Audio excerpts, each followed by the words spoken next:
శివుడు యొక్క 19 అవతారాలు మీకు తెలుసా? సాధారణంగా మనకు దశావతారాలు లేదా విష్ణువు యొక్క 10 అవతారాల గురించి తెలుసు. కాని శివునికి అవతారాలు ఉన్నాయని మీకు తెలుసా? నిజానికి శివునికి 19 అవతారాలు ఉన్నాయి. దేవుని యొక్క సంతతికి చెందిన ఈ అవతారాలు ఉద్దేశపూర్వకంగా భూమిపై మానవ రూపంలో ఉంటాయి. సాధారణంగా అవతారాల ప్రధాన ఉద్దేశ్యం చెడును నాశనం చేయటం మరియు మానవుల యొక్క జీవితాన్ని సులభతరం చేయటానికి ఉంటుంది. శివుని గురించి మాట్లాడితే మనకు 19 అవతారాలలో చాలా కొన్ని మాత్రమే తెలుసు. శివుని యొక్క ప్రతి అవతారం ఒక ప్రత్యేక ప్రాధాన్యతను కలిగి ఉంది. శివుని యొక్క 19 అవతారాలలో ప్రతి ఒక్కదానికి ఒక నిర్దిష్ట ప్రయోజనం మరియు మానవాళి శ్రేయస్సే అంతిమ ఉద్దేశ్యంగా కలిగి ఉన్నాయి. కాబట్టి మీరు శివుని యొక్క అవతారాల గురించి మరింత తెలుసుకోవాలనుకుంటే ఈ పూర్తి వీడియో చూడండి. పిప్లాద్ అవతారం. శివుడు మహర్షి దధీచి ఇంటిలో పిప్లాద్గా జన్మించెను. అయితే పిప్లాద్ జన్మించడానికి ముందే మహర్షి దధీచి ఇంటిని వదిలి వెళ్లిపోయెను. పిప్లాద్ పెరిగిన తర్వాత తన తండ్రి ఇల్లు వదిలి వెళ్లటానికి కారణం శని యొక్క చెడు ప్రభావం అని తెలుసుకునెను. అందువలన పిప్లాద్ అతని ఖగోళ నివాసం నుండి శనిని క్షీణించమని శపించెను. తర్వాత అతని పరిస్థితిపై శివుడు జాలిపడి క్షమించెను.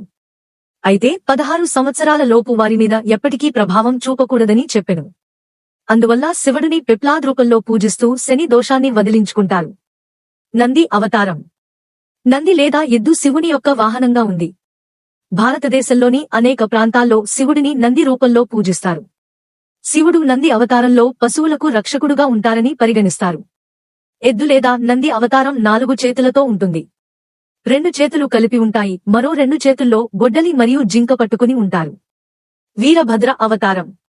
సతీదేవి దక్ష యజ్ఞంలో ఆత్మాహుతి చేసుకున్న తరువాత శివుడికి చాలా కోపం వచ్చింది. శివుడు అతని తల నుండి ఒక వెంట్రుకను త్రెంపి మెదానంలోకి విసిరెను. ఆ వెంట్రుక నుండి వీరభద్ర మరియు రుద్రకాళి జన్మించెను. ఇది శివుని యొక్క అత్యంత తీవ్రమైన అవతారం. అతను పుర్రెల దండ ధరించి భయానకమైన ఆయుధాలు పట్టుకుని మరియు 3 మండుతున్న కళ్లతో ఒక నల్లటి ఛాయ కలిగిన దేవుడుగా కనపడతారు. శివుడు యొక్క ఈ అవతారంలోనే యజ్ఞం వద్ద దక్షుని యొక్క తలను త్రెంచబడింది. భైరవ అవతారం. శివుడు, బ్రహ్మ మరియు విష్ణువు ఆధిపత్య పోరాట సమయంలో ఈ అవతారం పట్టింది. బ్రహ్మ అతని ఆధిపత్యం గురించి అబద్ధం చెప్పిన సమయంలో శివుడు భైరవ రూపంలో బ్రహ్మ యొక్క 5వ తలను నరికేను. బ్రహ్మ తల నరకటం వలన బ్రహ్మహత్యా పాతకం చుట్టుకుంది. అప్పుడు శివుడు బ్రహ్మ పుర్రె పట్టుకుని 12 సంవత్సరాల పాటు భిక్షాటన చేసెను. ఈ రూపంలోనే శివుడు అన్ని శక్తిపీఠాలకు కాపలా ఉంటారని చెప్పుతారు. అశ్వత్థామ అవతారం. క్షీరసాగర మథన సమయంలో శివుడు ప్రాణాంతకమైన విషంను తీసుకునెను. అతని గొంతులో విషం మండటం ప్రారంభమైంది. మహావిష్ణువు శివుని నుండి విషం బయటకు రాకుండా వరం ఇచ్చెను.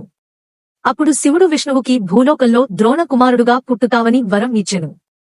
మొత్తం క్షత్రియులను చంపుతావని చెప్పెను. అందువలన శివుడు అశ్వత్థామగా జన్మించెను. శరభ అవతారం.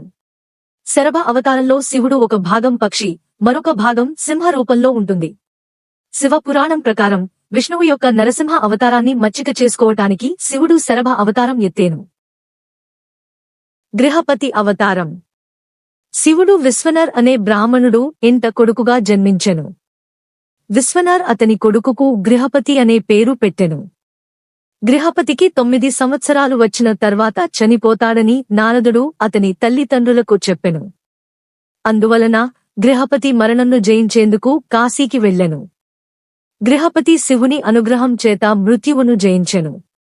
దుర్వాస అవతారం. శివుడు విశ్వంలో క్రమశిక్షణ నిర్వహించడానికి ఈ రూపాన్ని ధరించెను. దుర్వాస గొప్ప యోగి మరియు తక్కువ నిగ్రహం కలవారని ప్రసిద్ధిగాంచారు. హనుమాన్ అవతారం.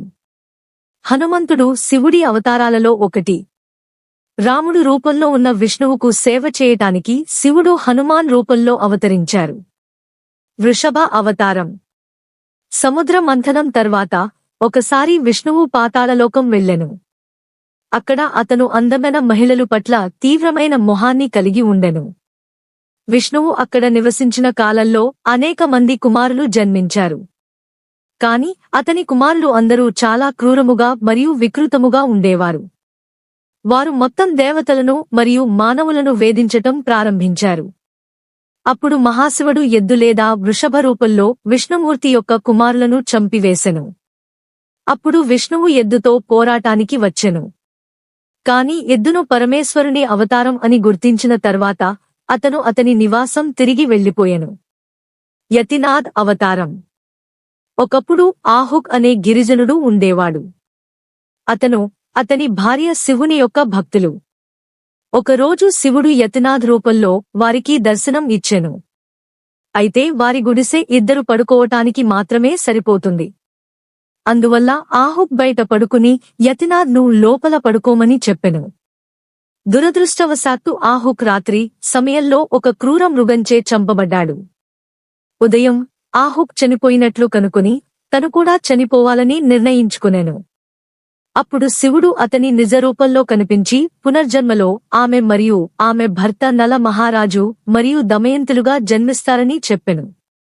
అంతటా వారు శివునిలో ఐక్యం అయిపోయెను. కృష్ణ దర్శన్ అవతారం. శివుడు ఒక వ్యక్తి జీవితంలో యజ్ఞాలు మరియు ఆచారాల యొక్క ప్రాముఖ్యతను తెలుపడానికే ఈ అవతారం జరిగింది. భిక్షువర్య అవతారం. శివుని యొక్క ఈ అవతారం మానవులను అన్ని రకాల ప్రమాదాల నుండి కాపాడటానికి జరిగెను. సురేశ్వర్ అవతారం. శివుడు ఒకసారి భక్తులను పరీక్షించడానికి ఇంద్ర రూపంలో వచ్చెను. అందువల్ల ఈ అవతారంను సురేశ్వర్ అవతారం అని చెప్పుతారు. కిరీట్ లేదా వేటగాడు అవతారం. అర్జునుడు ధ్యానం చేసుకుంటున్న సమయంలో శివుడు ఒక వేటగాడు లేదా కిరీట్ రూపంలో వచ్చెను. దుర్యోధనుడు అర్జునుడిని చంపటానికి మూక అనే రాక్షసుణ్ణి పంపెను. మూక ఒక పంది రూపంలో వచ్చెను. అర్జునుడు తన ధ్యానంలో లీనమై ఉండగా తన ఏకాగ్రతను భంగపరుస్తూ అకస్మాత్తుగా బిగ్గరగా ఒక శబ్దం వచ్చెను. అప్పుడు కళ్ళు తెరచి మూకను చూసెను. అర్జునుడు మరియు వేటగాడు ఒకేసారి పంది మీద బాణాలను వేసెను. ఇద్దరూ కలిపి పందిని ఓడించెను. అర్జునుడితో ఒక ద్వంద్వ యుద్ధం కోసం వేటగాడు రూపంలో ఉన్న శివుడు సవాలు విసిరెను. అప్పుడు శివుడు అర్జునుడు యొక్క శౌర్యంను మెచ్చి పాశుపత అస్త్రంను బహుమతిగా ఇచ్చెను. సుంతన్ తారక అవతారం. శివుడు పార్వతిని వివాహం చేసుకోవటానికి ఆమె తండ్రి హిమవంతుని నుండి అనుమతి కోసం ఈ అవతారం ఎత్తెను. బ్రహ్మచారి అవతారం. పార్వతి ఆమె భర్త పరమశివుని పొందడానికి ప్రార్థన చేసే సమయంలో శివుడు పార్వతీదేవిని పరీక్షించడానికి ఈ అవతారం జరిగెను. యక్షేశ్వర్ అవతారం. శివుడు దేవతల యొక్క మనస్సులలోకి వచ్చిన తప్పుడు అహంను తొలగించటానికి ఈ అవతారం జరిగేను. అవధూత్ అవతారం. ఇంద్రుని యొక్క అహంకారంను తగ్గించడానికి శివుడు ఈ అవతారంను ఎత్తెను. ఈ వీడియో మీకు నచ్చినట్లయితే లైక్ చేయండి, షేర్ చేయండి, మా ఛానల్ని సబ్స్క్రైబ్ చేయండి.